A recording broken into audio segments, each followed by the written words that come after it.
हाय बच्चों, तो आज की इस वीडियो में हम लोग देखने वाले हैं क्लास 11th से 12th कंप्यूटर साइंस का एक बहुत ही इंपॉर्टेंट टाइप का क्वेश्चन। एंड ये क्वेश्चन हमारे एक स्टूडेंट ने हमसे पूछा था। तो बेसिकली इस टाइप के क्वेश्चन अब एग्जाम में काफी पूछे जा रहे हैं। ये पिछले 2-3 साल से हर साल के पेपर में हमें देखने को मिल रहा है। तो इसीलिए इस वीडियो में मैंने इस टाइप के प्रोग्राम्स रखे हैं।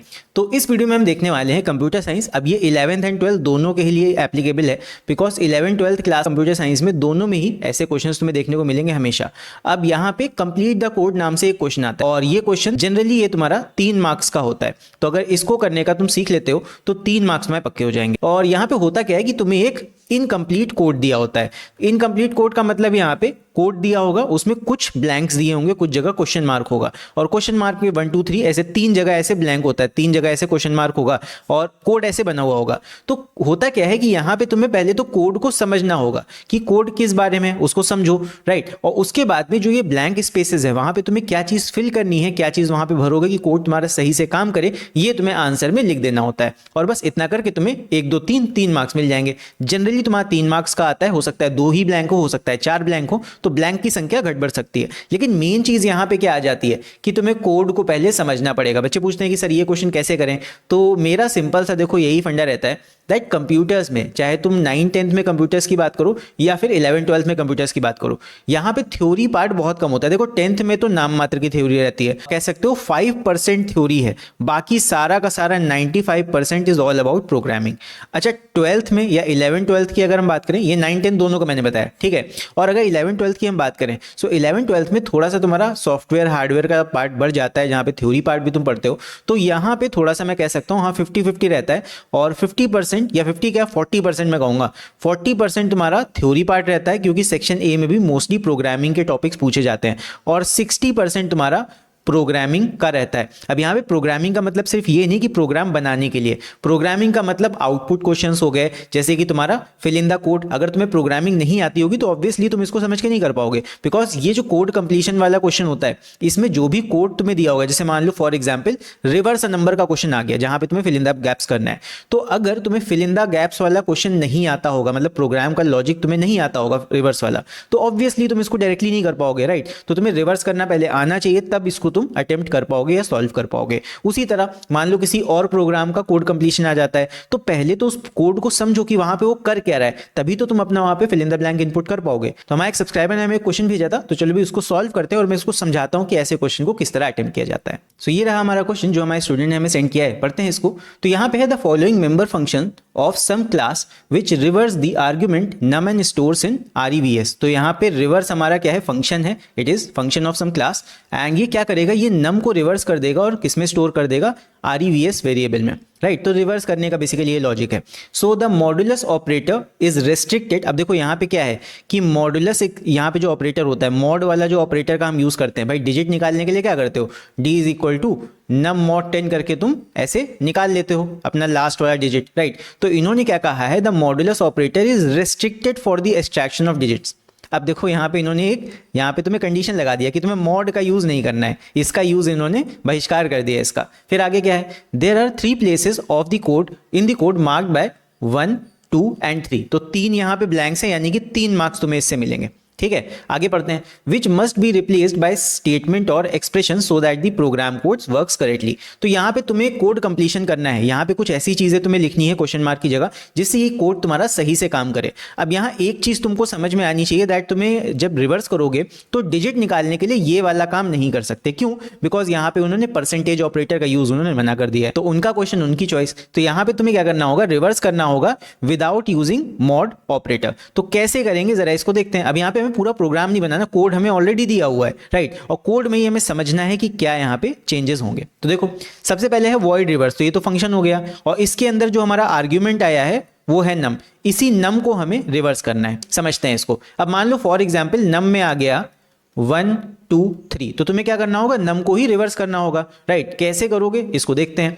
तो सबसे पहले v इज इक्वल टू नम, एक वेरिएबल हमने v मान लिया और उसके अंदर हमने क्या दे दिया, नम का वैल्यू। तो अब तुम्हारा v इज इक्वल टू 1 2 3 है, याद रखना v में है नंबर, ठीक है। नम को हमने v में सेव करा दिया। फिर इसके बाद हमने एक वेरिएबल बना लिया REVS, जिसमें हम क्या स्टोर करेंगे, इसमें रिवर्स स्टोर होगा। ठीक है, इतना भी हमने समझ लिया। फिर आगे अब हम चलाएंगे लूप, क्योंकि रिवर्स करने के लिए लूप के बिना काम तो होगा नहीं। हम क्या करेंगे, एक एक करके नंबर निकालेंगे, पहले 3 निकालेंगे, फिर 2 निकालेंगे, फिर 1 निकालेंगे और इनको रिवर्स वे में सेव करते चलेंगे। अब ये निकालेंगे कैसे, ध्यान देना, हमें मॉड्यूलस ऑपरेटर का इस्तेमाल नहीं करना है, राइट, नहीं करना है। तो इसका यूज नहीं करोगे तो ऑप्शन क्या बचा, देखो यहाँ पे क्या है, सबसे पहले इन्होंने लिखा INT m is equal to v mod 10। अब समझते चलो एग्जाम्पल के साथ, तब ज्यादा बेटर समझ में आएगा। सबसे पहले v में क्या है 1 2 3, राइट। तो जब हम v को 10 से डिवाइड करेंगे, करके देखो भाई 1 2 3 को 10 से डिवाइड करके वो क्या बचेगा, मैं एग्जाम्पल से समझा रहा हूं ताकि तुम्हें कोड समझ में आ जाए। 10 से डिवाइड किया इसको, क्या होगा 10 इंटू 12 120 आएगा, 3 रिमाइंडर आ जाएगा और हमें क्या मिल जाएगा 12। डिवाइड ऑपरेटर इस्तेमाल कर सकते हो, मॉड डायरेक्टली तुम यूज नहीं कर सकते हैं। So m is equal to v divide by 10 तुम्हें क्या दे देगा, m में आ जाएगा 12, कोशेंट मिल गया तुमको। तो इतना हमको पता लग गया, m में कितना आ गया 12, राइट। अब देखो, अब यहाँ पे पहला ब्लैंक है, INT q is equal to question mark 1। 1 में क्या भरेंगे हम, तो देखो अगर तुम्हें कोड आता है तब तो बहुत सिंपल है, बट नहीं आता तब के लिए मैं बता रहा हूँ। देखो अगला थर्ड स्टेप देखो, अभी यहाँ पे है INT ds is equal to v minus 2 और आगे क्या दिया है REV is equal to REV into 10 plus ds। तो ये तो हमारा रिवर्स का फॉर्मूला हो गया, मैंने अपने सारे रिवर्स नंबर करने वाले वीडियोस में बताया है, ये रिवर्स का फॉर्मूला होता है REV is equal to REV into 10 plus d. इतना तो तुमको आना चाहिए बेटा, अगर तुम्हें ये वाला क्वेश्चन करना है। तो रिवर्स का फॉर्मूला तो सही से लिखा हुआ है, अगर मान लो इसमें ब्लैंक होता तो ये तो तुमको रटा रटाया होना चाहिए था, REV is equal to REV into 10 plus d, ठीक है।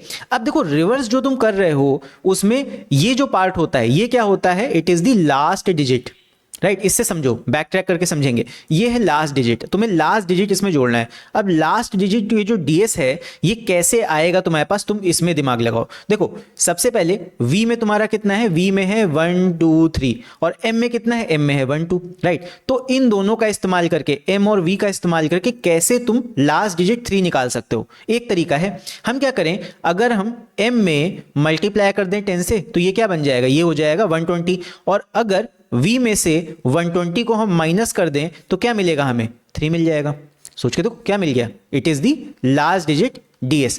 तो इस तरह हम लास्ट डिजिट को निकाल सकते हैं। दूसरा तरीका होता है रिवर्स फाइंड करने का। तो सोच के देखो भाई, v में तुम्हारा एक्चुअल नंबर है 1 2 3, राइट। तो यहाँ पे देखो क्या लिखा है, ds is equal to v minus, v में से माइनस कर रहे हैं, v में से क्या माइनस कर रहे हैं, m माइनस नहीं कर सकते हो। m में क्या है, m में तो तुम्हारा 1 2 है, लेकिन अगर उसमें 10 मल्टीप्लाई कर दिया जाए तब हम उस नंबर को अगर माइनस करें अपने v में से तो हमें अपना लास्ट डिजिट मिल जाएगा। तो यहाँ पे अब जरा ध्यान से देखो क्या लिखा हुआ है, INT q is equal to 1। तो q इज इक्वल टू में यही काम ना कर लें, 10 से मल्टीप्लाई कर दें अपने m की वैल्यू को। तो यहाँ पे हम लिखेंगे m इंटू 10। आई होप समझ में आ रहा होगा मैं क्या करना चाह रहा हूं।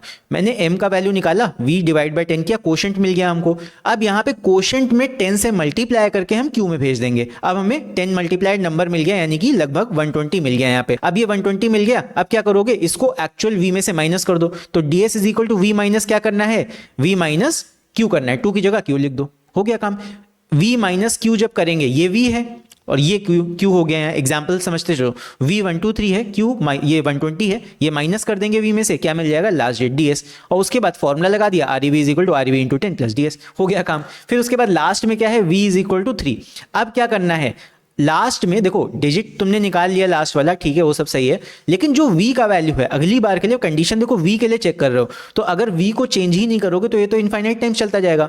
लास्ट में तुम्हें v का वैल्यू चेंज भी करना होता है लास्ट डिजिट निकालने के बाद। तो कैसे चेंज करोगे भाई, देखो पहले अगर मॉड का यूज करते हैं तो क्या करते हैं, v is equal to n mod 10 करके डिजिट निकाल लेते थे, और फिर लास्ट में क्या करते थे, v is equal to v divide by 10। इसको शॉर्टकट में भी लिख सकते हो, v divide is equal to 10, but क्योंकि यहाँ पे तुम्हें पूरे लेंथ में लिखना है v इज इक्वल टू के बाद में, तो क्या लिख दोगे, v is equal to v divide by 10। तो इस तरह यहाँ पे ये भी हो जाएगा, बस हमारा प्रोग्राम यहाँ पे करेक्टली वर्क करने लगेगा।